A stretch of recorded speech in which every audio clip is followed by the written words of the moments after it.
जय हिंद साथियों। जय श्री राम, जय श्री कृष्ण। आज श्रीमद् भगवत गीता के दूसरे अध्याय पृष्ठ संख्या 72 से आगे हम लोग बढ़ेंगे। आज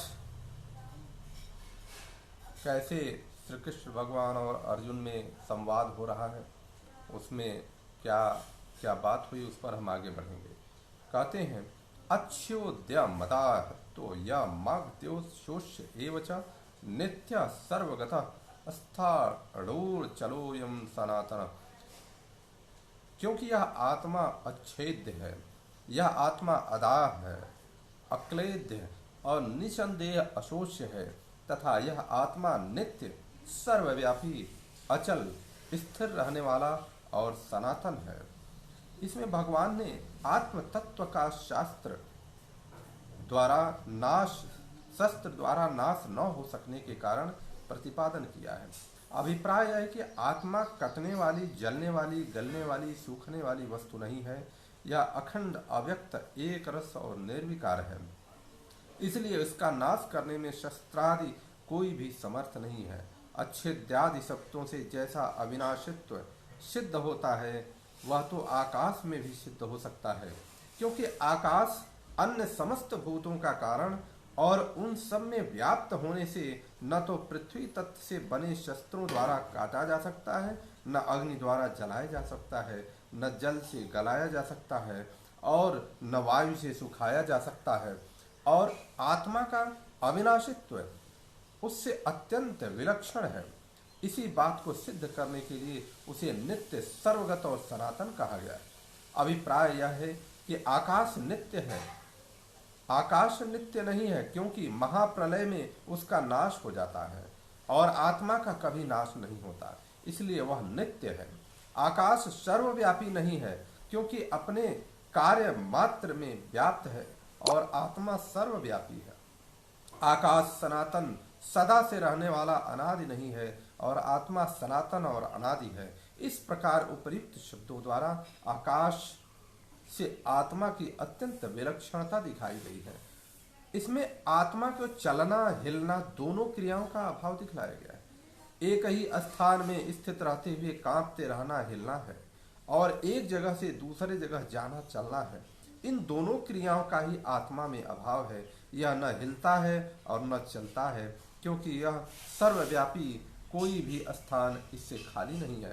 कह रहे हैं, अव्यक्तो यम चिंत्यो यम कार्यो मुच्यते तस्मादेव विधिन्वेव नानुशोषितु महर्षित।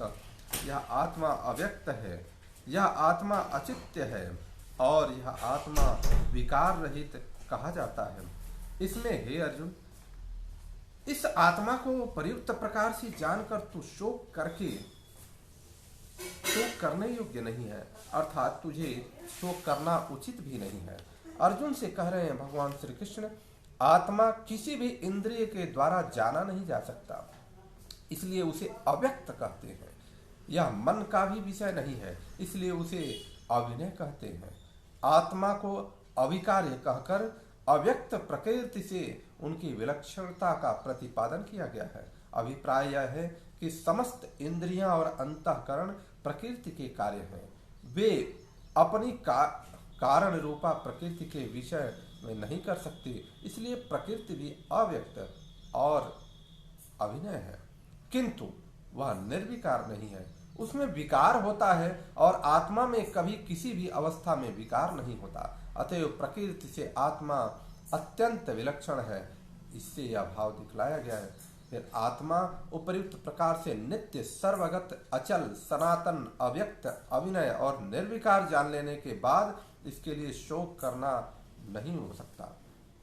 कह रहे हैं, अथ चैनम नित्य जातम नित्यम या मन्यसे मृतम तथापि त्वं महाबाहो नैवं शोचितुमर्हसि। किंतु यदि तू इस आत्मा को सदा जन्मने वाला तथा सदा मरने वाला मानता हो, तो भी हे महाबाहो, तो इस प्रकार शोक करने योग्य नहीं है। क्योंकि वो कह रहे हैं कि इस प्रकार से कि जातस्य ही ध्रुवो मृत्युर्ध्रुवो जन्म मृत्युस्य च तस्माद् परिहार्यर्थे न त्वं शोचितुमर्हसि। क्योंकि इस मान्यता के अनुसार जन्मे हुए की मृत्यु निश्चित है और मरे हुए का जन्म निश्चित है। इससे भी इस बिना उपाय वाले विषय में तू शोक करने की योग्य नहीं है।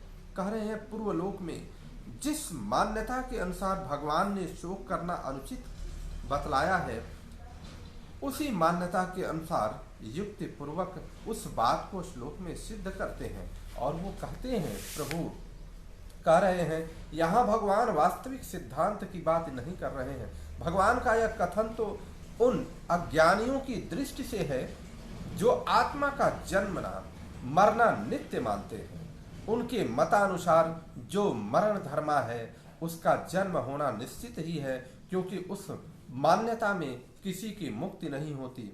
और जिस वास्तविक सिद्धांत में मुक्ति मानी जाती है उसमें आत्मा के जन्म में मरने में भी माना जाता है। जन्मना मरना तब अज्ञान जनित है।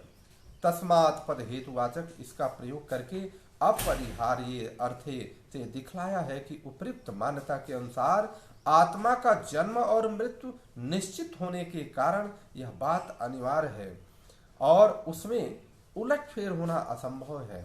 ऐसी स्थिति में निरुपाय बात करने के लिए शोक करना नहीं बनता। अतएव इस दृष्टि से तुम्हारा शोक करना सर्वथा अनुचित है। कह रहे हैं अव्यक्तादीनि भूतानि व्यक्त मध्यानि भारत अव्यक्ता निधनान्वेव तत्र का परिदेवना। हे अर्जुन, संपूर्ण प्राणी जन्म से पहले अप्रकट थे और मरने के बाद भी अप्रकट हो जाने वाले हैं, क्योंकि बीच में ही प्रकट है। फिर ऐसी स्थिति में शोक क्या करना है? कह रहे हैं कि जन्म से पहले अप्रकट थे, मरने के बाद भी अप्रकट होंगे और बीच में वो केवल प्रकट हैं, इसलिए शोक करने की इसमें कोई बात नहीं बनती। भूतानि यह प्रतिपादन का वाचक है कि उसके बाद अव्यक्तादीनि विशेषण जोड़कर यह भाव दिखलाया है कि आदि और जन्म से पहले इनका वर्णानुसार स्थूल शरीर के संबंध नहीं है। अव्यक्तानिधानि से यह दिखलाया है कि अंत में मरने के बाद भी स्थूल शरीर से इसका कोई संबंध नहीं रहता। और व्यक्तवानादि से यह भाव दिखलाया है कि केवल जन्म से लेकर मृत्यु पर्यंत बीच की अवस्था में ही ये व्यक्त है, अर्थात इसका शरीरों के साथ संबंध है। इसके पश्चात वो कहते हैं कि अदर्शाना पतितम पुनर्जानिगता नैते तव ततैवाम तैव तत्र तब परिवेदिता। अर्थात जिनको तुम अपने मान रहे हो ये सब अदर्शन से आए हुए हैं, यानी जन्म से पहले अप्रकट थे और पुनः अदर्शन से प्राप्त हो गए हैं। अतः वास्तव में न ये तुम्हारे हैं न तुम इनके हो, फिर इस विषय में शोक क्यों करते हो? इस प्रकार योगेश्वर श्री कृष्ण भगवान श्री कृष्ण अर्जुन को समझा रहे हैं, बतला रहे हैं कि इस तरह से मोह माया में जो फंसे हो, इस मोह माया का कोई अर्थ नहीं है। कह रहे हैं आश्चर्यवत् पश्यन्ति कश्चिदेनमाश्चर्यवद्वन्ति तथैव चान्य आश्चर्यवच्चैयमन्य ऋणोति ऋत्वाप्ते वेदम न चैव कश्चित्। कोई एक महापुरुष ही इस आत्मा की आश्चर्य की भांति देखता है।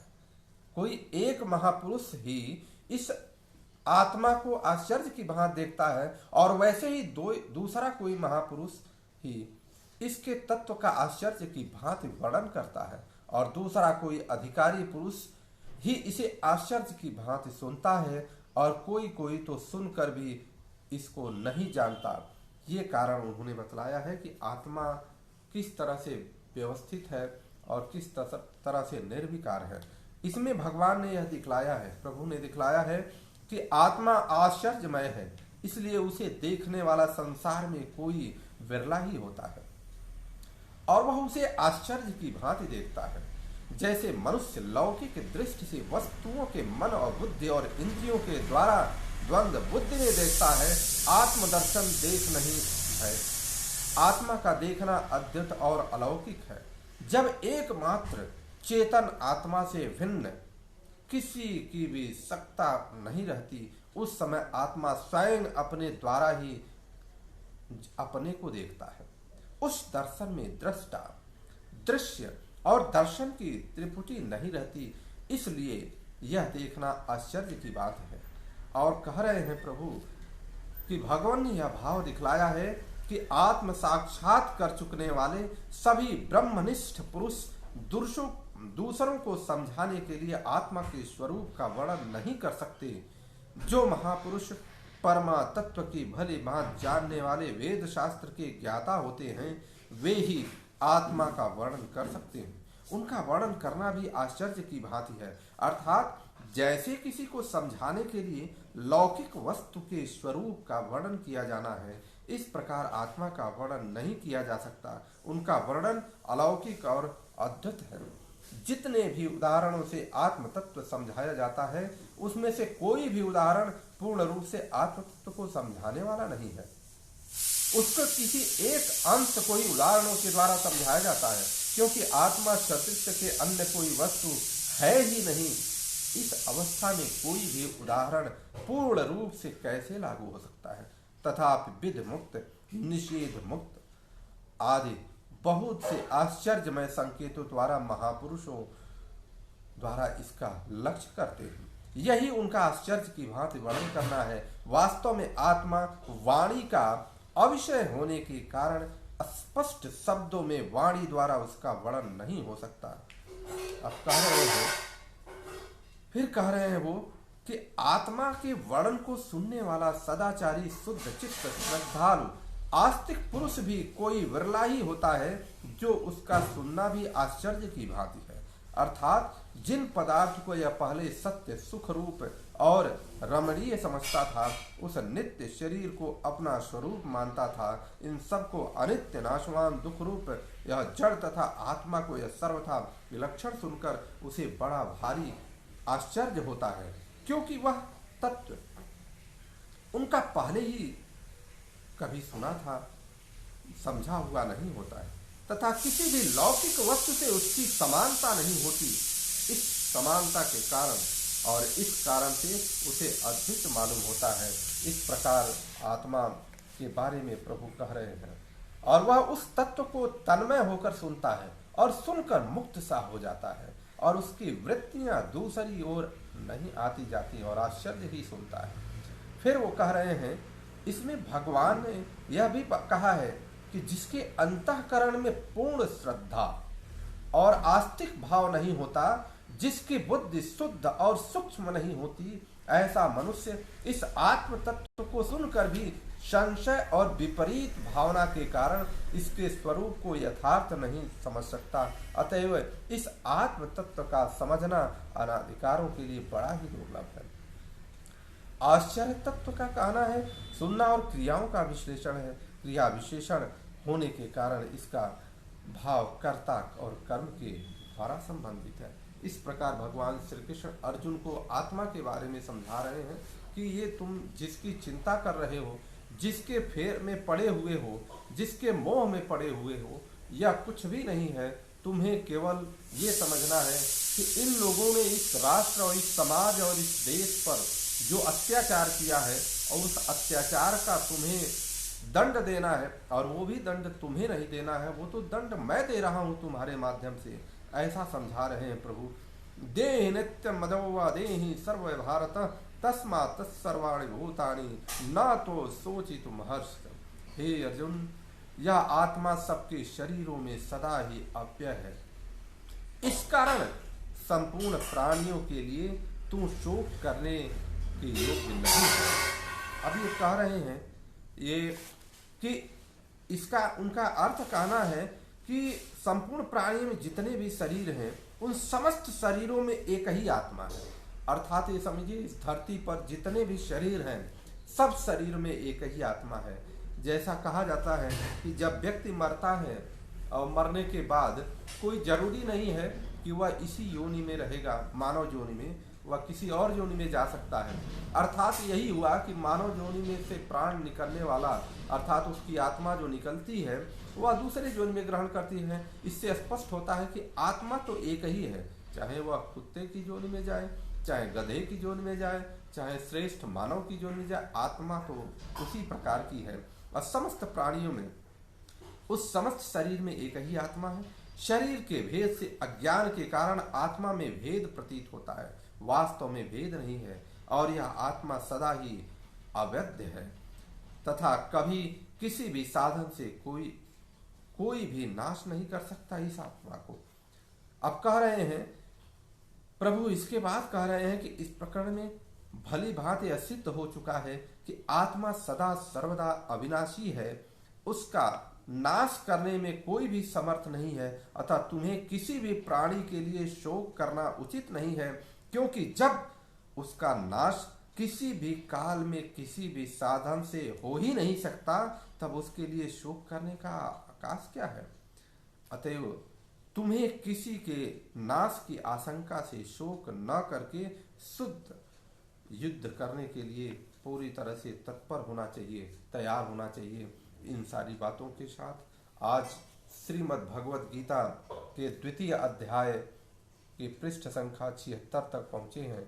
आत्मा का वर्णन, कितना सुंदर वर्णन योगेश्वर श्री कृष्ण, भगवान श्री कृष्ण जी के द्वारा अर्जुन को किया जा रहा है, और बार बार एक ही बात को समझाने का प्रयास किया जा रहा है कि तुम जो युद्ध करोगे, जो मरेंगे वो मरेंगे नहीं, उनका केवल आत्मा तो श्रेष्ठ जो भी रहेगा वो अविनाशी है, वो नाश नहीं होगा, उसका केवल शरीर का नाश होगा। और चूंकि उस शरीर के माध्यम से उन लोगों ने बहुत सारे अत्याचार किए हैं, बहुत सारा उन्होंने इस धरती पर, इस समाज पर बहुत सारा उन्होंने बुरा कर्म किया है, जिसके कारण दंड देना परमपिता परमेश्वर का कर्तव्य है, और वो किसी न किसी माध्यम से ही दंड देता है। वह ऐसा नहीं है वह केवल अपने ही आकर देता है।